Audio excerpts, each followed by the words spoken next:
मुर्दा शरीर चलते हैं तांत्रिक प्रक्रियाओं में। जब कोई मरता है या जब किसी को डॉक्टर मृत घोषित करता है, वो पूरी तरह से मरा नहीं होता। 5 से 7 मिनट तक वो ऐसे बर्ताव करता है जैसे वो जिंदा हो और फिर मर जाता है, ऊर्जा खर्च कर देता है। तो इसी पर आधारित है कि जब कोई मरता है तो भारत में ऐसी रस्में हैं, 14 दिनों तक अलग अलग तरह की रस्में हैं। जब शरीर छोड़ दिया जाता है, जब पैर गिर जाते हैं, तब आप चल नहीं सकते। मरे हुए लोग चल नहीं सकते, है ना? ये सच नहीं है। We can make them walk. हम उन्हें चला सकते हैं। भारत के तांत्रिक विज्ञान का पूरा संबंध इसी से है, मरे हुए इंसान को चलाना। मुर्दे चलते हैं तांत्रिक प्रक्रियाओं में। ऐसा कई बार हुआ है, लेकिन एक बार इतिहास में इसे रिकॉर्ड किया गया है। एक योगी थे, उनके जैसे कई हुए हैं और आज भी हैं। एक योगी थे जो ऐसे थे,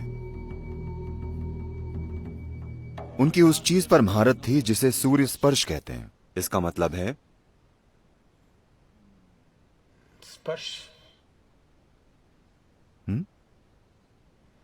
ओके।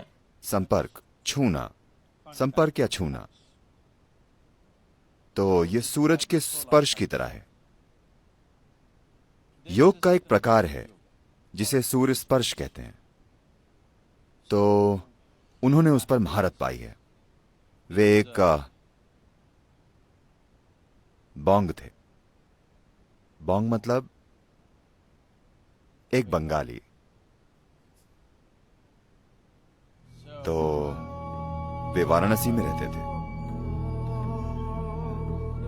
और वे नियमित रूप से अपने गुरु के पास जाकर इसके अलग अलग चरण सीखते थे और इस पर चरण दर चरण महारत पा रहे थे।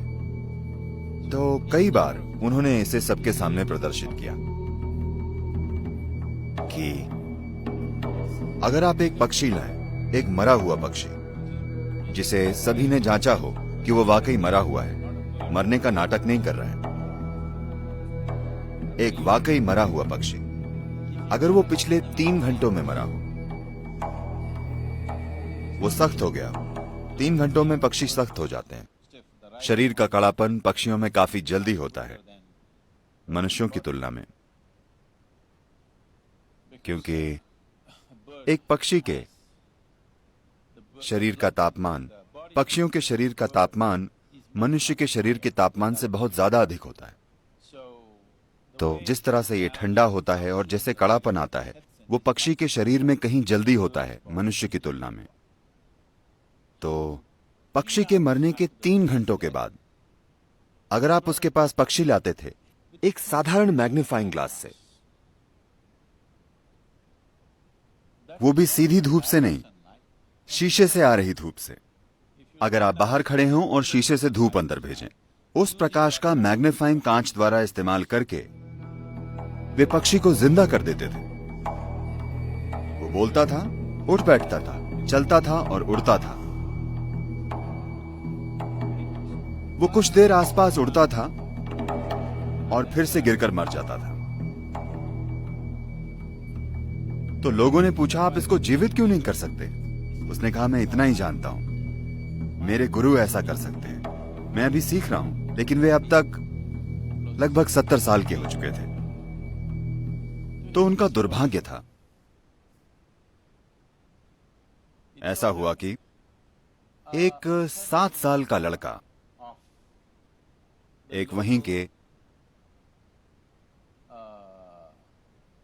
इस्लामी कब्जा हो चुका था, एक मुस्लिम राजा का बेटा जो 7 साल का था, किसी अनजान बीमारी से मर गया।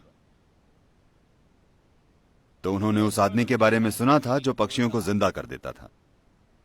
वे उसके पास आए और बोले, Come and try. And our king's son. आओ और हमारे राजा के बेटे पर आजमाओ। एक चीज थी कि वे अपने देवता की मौजूदगी के बाहर कभी ये कोशिश नहीं करते थे। उनके पास एक छोटे देवता और एक मंदिर था। मंदिर के बाहर वे ऐसी चीजें कभी नहीं करते थे। वे उसे सिर्फ मंदिर में ही करते थे। वे बोले, मैं अपने देवता की नजरों से दूर कभी ऐसी चीज नहीं करूंगा। उन लोगों के लिए देवता की कोई कीमत नहीं थी। उनके हिसाब से यह मूर्ति पूजा है। वो एक ऊर्जा रूप है जो उन्होंने बनाया था और उसके साथ वे काम करते थे। वे बोले, अरे ये देवता, हम इसे ले जाएंगे, हम इसे महल ले जाएंगे। उन्होंने कहा, नहीं नहीं, इन्हें आप हिला नहीं सकते। फिर बोले, हिला सकते हैं, और देवता को उठा लिया। फिर रोने लगे, ऐसा मत करो। जब उन्होंने देवता को उठाया और जब उन्हें खींचने लगे, तब योगी बोले, मैं नहीं आऊंगा, मैं ऐसा नहीं करूंगा, मैं ये नहीं करूंगा। वे तब गुस्सा हो गए जब वे लोग देवता को उठाकर खिलौने की तरह बाहर ले जाने लगे। वे बोले, मैं आपके राजा के बेटे को जिंदा नहीं कर सकता। अगर मुझे आता भी होता, मुझे नहीं आता, लेकिन मुझे आता होता तब भी मैं नहीं करता। तब वे उन्हें बालों से खींचते हुए राजा के पास ले गए और वे बोले, मैं ये नहीं करूंगा। तो उन्होंने उनके वहीं टुकड़े कर दिए। और जब ये सब कुछ हो रहा था, तब उन्होंने देवता को गिरा दिया और वो टूट गया। और उनके कुछ शिष्य थे जिन्हें वे सिखा रहे थे, वे सब उन्हीं के साथ खत्म हो गया। लेकिन इसे स्पष्ट रूप से रिकॉर्ड किया गया है बहुत जिम्मेदार लोगों के द्वारा कि वाकई कई बार उन्होंने ऐसा किया कि वे एक मरे हुए पक्षी को, जो 3 घंटों से ज्यादा पहले मर चुका है, उसे वाकई खड़ा कर देते हैं और वो उड़ने लगता है काफी लंबे समय तक, यानी 1 घंटे से ज्यादा तक। और वे बार बार कहते थे कि मेरे गुरु इस पक्षी को जिंदा कर सकते हैं, इसे पूरी जिंदगी दे सकते हैं, वो जितना भी समय हो। और मेरे गुरु इंसान के साथ भी ऐसा कर सकते हैं। ऐसे बहुत से योगी हुए हैं। दक्षिण भारत में एक और योगी थे। So usually they don't… This is a kind of a fringe yogi, this bird yogi. This is a fringe yogi, this is not the mainstream. वे मुख्य धारा के योगी नहीं थे, ये एक मुख्य धारा के योगी थे। तो लोग उनके पास आशीर्वाद के लिए आते थे और उनके आसपास चीजें होती थी। वे कर्नाटका में रहते थे, दक्षिणी पश्चिमी कर्नाटका में, या दक्षिणी कुलेकाल के पास कहीं। और लोग उनके पास इकट्ठा होते थे। एक बार ऐसा हुआ, एक युवा लड़का मर गया। माता पिता उसे लेकर आए और बुरी तरह रोने लगे। तो उन्होंने उनकी हालत देखी और उन्हें शायद ये पता चला कि इस लड़के का मरना शायद जरूरी नहीं था, ये किसी हद तक एक दुर्घटना है। तो उन्होंने अपनी उंगली डुबाई। उनके पास एक ऐसा दिया था। ये आमतौर पर होता है, कोई भी योगी जो ऐसी प्रक्रियाएं करते हैं, उनके पास एक दिया होता है, तेल का दिया। तो उन्होंने तेल में अपनी उंगली डुबाई और उसे मरे हुए लड़के के मुंह में डाला, मरे हुए लड़के के मुंह में। और वो लड़का कुछ देर बाद जिंदा हो गया और बिल्कुल ठीक हो गया। जब कोई मरता है या जब किसी को डॉक्टर के द्वारा मृत घोषित किया जाता है, वो पूरा मृत नहीं होता। मृत्यु धीरे धीरे होती है। अगर आप पहले से ही इसके बारे में न जानते हो तो वो महिला कहां है, उन्हें पता होगा, पादरी की बेटी। कोई मुर्दों का प्रबंध करने वालों का बेटा या बेटी है? कोई नहीं है। आप शायद पहले से ही जानते हो, आप में से कई लोग, कि किसी व्यक्ति के मरने के बाद 11 दिनों तक, निश्चित रूप से, और ज्यादातर 14 दिनों तक, उंगलियों के नाखून बढ़ते हैं, बाल बढ़ते हैं। आप जानते हैं? आप में से कितने पहले से जानते थे? तो क्योंकि मृत्यु धीरे धीरे होती है, चरण दर चरण होती है, ये अभी पूरी नहीं हुई है। जीवन प्रक्रिया का निकलना इस पृथ्वी के टुकड़े से धीरे धीरे होता है। सभी व्यवहारिक अर्थों में जब सब कुछ रुक जाता है, फेफड़े रुक जाते हैं, दिल रुक जाता है, तो वे आपको मरा हुआ घोषित कर देते हैं, लेकिन अभी नहीं। तो इसका इस्तेमाल करके कि जीवन की प्रक्रिया अब भी चल रही है, आप उसे फिर से जागृत कर सकते हैं और सिस्टम को सक्रिय कर सकते हैं। It is by using this that the tantrics have dead bodies walking. इसी का इस्तेमाल करके तांत्रिक मुर्दा शरीर को चलाते हैं। और ये बहुत असाधारण बात नहीं है, ये काफी साधारण है।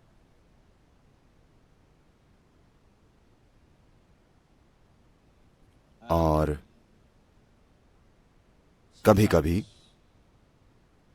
वे इस पर काम कर रहे होते हैं जब दाह संस्कार चल रहा होता है। ऐसा कई बार हुआ है, मैंने खुद नहीं देखा, पर मैं ऐसे लोगों को जानता हूं जिनके पास झूठ बोलने की कोई वजह नहीं है और वे झूठ नहीं बोलेंगे। ऐसे लोग, उन्होंने वाकई एक जलते हुए शरीर को उठकर चलते हुए देखा है। वे उसे आग लगाते हैं, शरीर जल रहा होता है, पर वो उठकर चलता है, क्योंकि उस पल में जब शरीर बाहर से जलने लगता है तब जीवन की प्रक्रिया सिकुड़ जाती है। और कुछ ऐसे स्थान होते हैं जहां जीवन उस पल ज्यादा तीव्रता से घटित होता है। वे उसका इस्तेमाल करके सिस्टम को इस तरह जगा देते हैं कि वो अचानक उठकर चलने लगता है। 5 से 7 मिनट तक वो ऐसे बर्ताव करता है जैसे वो जिंदा हो, और फिर मर जाता है, ऊर्जा खर्च कर देता है। तो ये इसी पर आधारित है कि जब कोई मरता है तो भारत में ऐसी रस्में हैं, 14 दिनों तक अलग अलग तरह की रस्में हैं, और दुर्भाग्य से काफी हद तक इन रस्मों के पीछे का ज्ञान, इनके पीछे की शक्ति खो गई है और लोग बस चीजें कर रहे हैं। जीवन चलाने के लिए वो ये करते हैं, या बस ऐसा किया जाता है इसलिए वे करते हैं। बहुत कम लोग वाकई समझते हैं कि इसका महत्व क्या है, क्योंकि जीवन ऊर्जाएं धीरे धीरे जाती हैं। वे इसमें इतना गहरी चली गई हैं, शरीर की हर कोशिका में। वे बस पुफ से नहीं चली जाती। व्यावहारिक रूप से शायद व्यक्ति मर जाए, लेकिन पूरी तरह से नहीं मरता, वो धीरे धीरे मरता है। तो हम इस प्रक्रिया को तेज करना चाहते हैं। हम नहीं चाहते कि कोई धीरे धीरे मरे। धीरे धीरे मरना यातना हो सकता है ना? धीरे धीरे मरना भयंकर कष्ट है ना? तो ये यातना हो सकता है। तो हम चाहते हैं वो जल्दी जाए। उसके मरने के बाद सबसे पहली चीज है पैरों के अंगूठों को बांधना। क्या आप अब भी ऐसा करते हैं या नहीं? अंगूठों को बांधना, क्योंकि अगर आप अंगूठे ना बांधें तो शरीर के निचले हिस्से से जीवन अंदर आने लगेगा। वो जीना चाहता है, क्योंकि शरीर की सभी कोशिकाएं मरी नहीं हैं, वे अब भी जीने की कोशिश कर रही हैं। वे ऊर्जा खींचने की कोशिश करेंगी। जब वे ऊर्जा खींचने की कोशिश करेंगी तो कुछ शक्तियां शरीर में घुसेंगी। आप नहीं चाहते कि आपके प्रियजन के साथ ऐसा हो, तो जैसे ही वो मरता है आप अंगूठे बांध दें। अब कोई बाहरी सहारा नहीं होगा, वो काफी जल्दी जाएगा। अगली चीज है, आप उसे पानी से धो दें, क्योंकि जब आप मृत व्यक्ति को धोते हैं, जब आप जीवित होते हैं और कोई आपको नहलाना चाहता है और आपके चेहरे पर पानी डालता है, आपको लगता है आपको परेशान किया जा रहा है। जब आप बच्चे थे, आपकी मां आपको नहलाती थी, क्योंकि हम शावर का इस्तेमाल नहीं करते थे बल्कि पानी डालते थे, तो वे हमेशा आपके सर पर ऐसे हाथ रखती थी ताकि पानी यहां ना आए और आप परेशान ना हो। लेकिन कोई और नहलाता था तो वे बस पानी डाल देते थे और बच्चे ऐसे करते हैं, हाँ या नहीं? तो अगर आप बस चेहरे पर पानी डालें तो ये मृत व्यक्ति पानी से परेशान हो जाता है। अगर कोई भी छोटी सी गतिविधि हो रही है तो वो रुक जाती है। तो गरिमा से जीना और गरिमा से मरना बहुत महत्वपूर्ण है। मृत्यु कोई अजीब विषय नहीं है जिसके बारे में हमें बात नहीं करनी चाहिए। ये यही मौजूद है, हम सभी के लिए आगे बढ़ रही है ना? धीरे धीरे परिपक्व हो रही है। एक दिन ये पूर्ण हो जाएगी। ऐसा लंबे समय के बाद होने दीजिए, लेकिन फिलहाल ये परिपक्व हो रही है ना?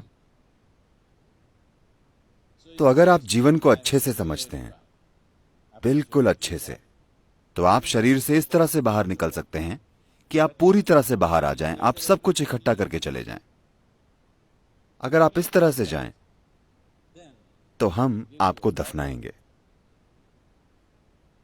हम आपके शरीर को नहीं जलाएंगे क्योंकि हम आपके ऊपर लकड़ी बर्बाद नहीं करना चाहते। आप पूरी तरह से चले गए हैं, कोई जल्दी नहीं है। हम आपको 1 या 2 दिन रखने के बाद जला सकते हैं। तो मैं कह रहा हूं, ये एक ऐसी संस्कृति है जहां हम जीवन और मृत्यु को बिल्कुल अच्छी तरह से समझते थे और उन्हें वैसे संभालते थे जैसे उन्हें संभाला जाना चाहिए। पहले 14 दिनों में आप बहुत मदद कर सकते हैं मृत व्यक्ति की। ये संस्कृति, ये विज्ञान इस देश में एक बड़े तरीके से विकसित हुआ, पर फिर भ्रष्ट हो गया। तो जो एक बहुत ही सुंदर विज्ञान था, वो व्यापार बन गया और व्यापार भ्रष्टाचार बन गया। तो आज अगर आपके घर में कोई मरता है तो आप उन लोगों के पास जाते हैं जो कहते हैं वो कुछ करेंगे और कहेंगे आपके दादा दूध पीना चाहते हैं, एक गाय दीजिए। 1 लीटर दूध नहीं, एक गाय। बारिश हो रही है, आपके दादा को छतरी चाहिए, छतरी दीजिए। आपके दादा कांटों पर चल रहे हैं, उन्हें चप्पल चाहिए। देखिए, आप अपने दादा के बारे में चाहे जो भी जानते हो या ना जानते हो, आप एक चीज जरूर जानते हैं कि वे अपना शरीर ही छोड़कर चले गए। जब वे अपना शरीर ही छोड़कर चले गए तो छतरी, कपड़े, चप्पल, ये ठीक नहीं है, हाँ? लेकिन दुर्भाग्य से ये ऐसा हो गया है। तो हम फिलहाल एक प्रक्रिया के द्वारा लोगों को ट्रेनिंग दे रहे हैं ताकि वे इस तरह की सेवाएं दे सकें। लेकिन आपको कभी भी इसे अपना काम नहीं बनाना चाहिए, बस एक सेवा की तरह। अगर आप भेंट करना चाहते हैं तो हम आपको ये चीजें करने की ट्रेनिंग दे सकते हैं, बिल्कुल ठीक से। ये बहुत ही महत्वपूर्ण चीज है जीवन में। ये एक बहुत ही महत्वपूर्ण पहलू है। जब कोई अपना शरीर खो देता है तो पूरी तरह से लाचार हो जाता है। उसे मदद चाहिए और उसकी मदद की जा सकती है, लेकिन अशुद्ध और भ्रष्ट हाथों से नहीं। कोई इंसान जो परवाह करता हो, कोई इंसान जिसमें इसकी जरूरी समझ हो। अगर आप ऐसी चीजों से गुजरना चाहते हैं, ऐसी ट्रेनिंग से, तो ये उपलब्ध है। हम अपने खुद के दाह संस्कार स्थान भी शुरू करने वाले हैं। कोयम्बतूर में हमारा ईशा सुडुगाडु है। आपको पता है? नहीं पता? कम से कम मरना कहाँ है, अब आप ये जान गए। और अगर आप में से कुछ लोग ट्रेनिंग लेते हैं तो आप ये सेवा दे सकते हैं, और ये बहुत ही महत्वपूर्ण सेवा है। लोग इसकी कीमत नहीं समझते आजकल की दुनिया में। आजकल की दुनिया इसकी कीमत नहीं समझती, लेकिन ये करना बहुत